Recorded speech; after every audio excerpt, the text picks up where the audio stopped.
कि एक बार एक शिकारी कहीं जा रहा था, तो जंगल में एक गुफा में एक संत बैठे थे, बैठ करके समाधि लगा के बैठे थे। शिकारी ने उनको देख लिया, उसको देख करके लगा कि मेरी माँ कहती थी कहीं भी संत मिले तो संत के चरणों में कुछ प्रसाद भेंट करनी चाहिए। तो उसने क्या किया, एक हिरण को जाल में फंसाया और उस हिरण को लेकर के गया भेंट में संत के पास। संत के चरणों में जाकर के प्रणाम करके बोला, जय हो गुरुदेव, आपके चरणों में मेरा प्रणाम। संत के नेत्र खोले, कहो बेटा। बोले, आपके लिए उपहार लाया हूं हिरण का, बढ़िया इसको आप बनाइए, इसको बढ़िया इसका मांस पकाइए, आप भी भोग लगाना, मुझे भी दे देना। और संत जो थे बेचारे हंस गए, हंस करके बोले, बेटा राम, अरे गहरे हिरण का भोग नहीं लगाते हम, हमारा हिरण तो अलग है। उसने कहा, महाराज जी आप आज्ञा तो कीजिए, कैसा हिरण चाहिए? 12 सिंगा पकड़ करके लाऊं कि चितकबरा पकड़ करके लाऊं कि सांबर पकड़ करके लाऊं? कौन सा हिरण चाहिए बताइए, इस पूरे जंगल में मेरी सब जगह तक गति है।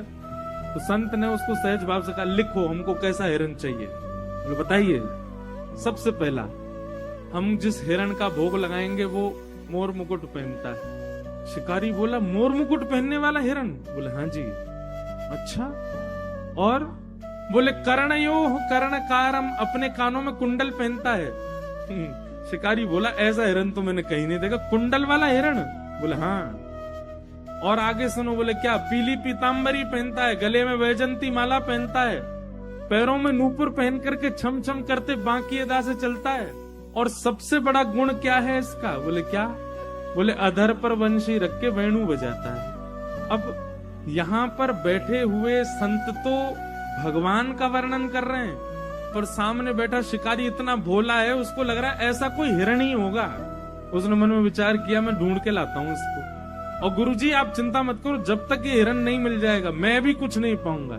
उसने मन में विचार किया, मैं ढूंढ के लाता हूँ इसको, और गुरुजी आप चिंता मत करो, जब तक ये हिरण नहीं मिल जाएगा मैं भी कुछ नहीं पाऊंगा।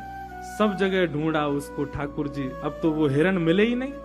एक दिन बीत गया, 2 दिन बीत गए, 3 दिन बीत गए। 3 दिन में महाराज उसकी हालत ऐसी हो गई कि अब तो प्राण ही निकल जाएंगे। सामने हिरण आ जाते हैं तो भी बेचारा कुछ नहीं कहता। बोले, नहीं नहीं, मेरे गुरुजी भी भूखे हैं तो मैं भी भूखा रहूंगा, वही हिरण चाहिए मोर मुकुट वाला। सब जगह ढूंढा लेकिन नहीं मिले। लेकिन उसकी ये इच्छा ठाकुर जी से जाकर के छुप गई।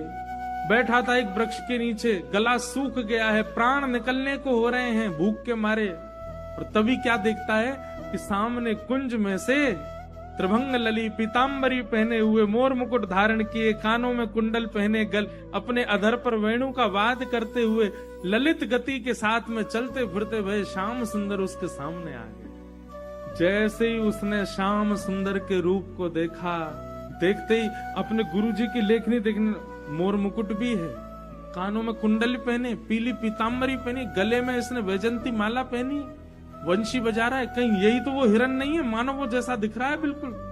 बोले, यही है वो।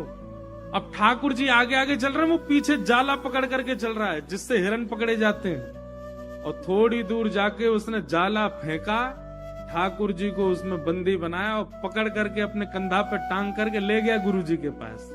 गुफा के बाहर जाकर के चला, गुरुजी जल्दी बाहर आओ, आपका हिरण मिल गया। संत बोले, पता नहीं अब कहां से कौन सा हिरण पकड़ के लाया होगा। जैसे ही संत बाहर आए तो बाहर आकर के क्या देखा कि ठाकुर जी वहां के कंधा पे बैठे हुए, मोर मुकुट बंसी धारी पीतांबरी पहने हुए आके कंधा पे बैठे हैं। उसे, अरे जल्दी छोड़ इनको, नीचे छोड़। नहीं नहीं गुरुजी, 3 दिन मिला, इसको नहीं छोड़ूंगा, भाग जाएगा। बढ़िया इसका पकाओ, इसको दोनों पाएंगे मैं और आप मिल करके। गुरु जी बोले, अरे भैया जो साक्षात ठाकुर जी हैं, इनको छोड़ो। तो कहने का अभिप्राय केवल इतना है कि ठाकुर जी किसी भी गुण पर रीझ जाते हैं, पर कब रीझते हैं? जब साधक भोला हो।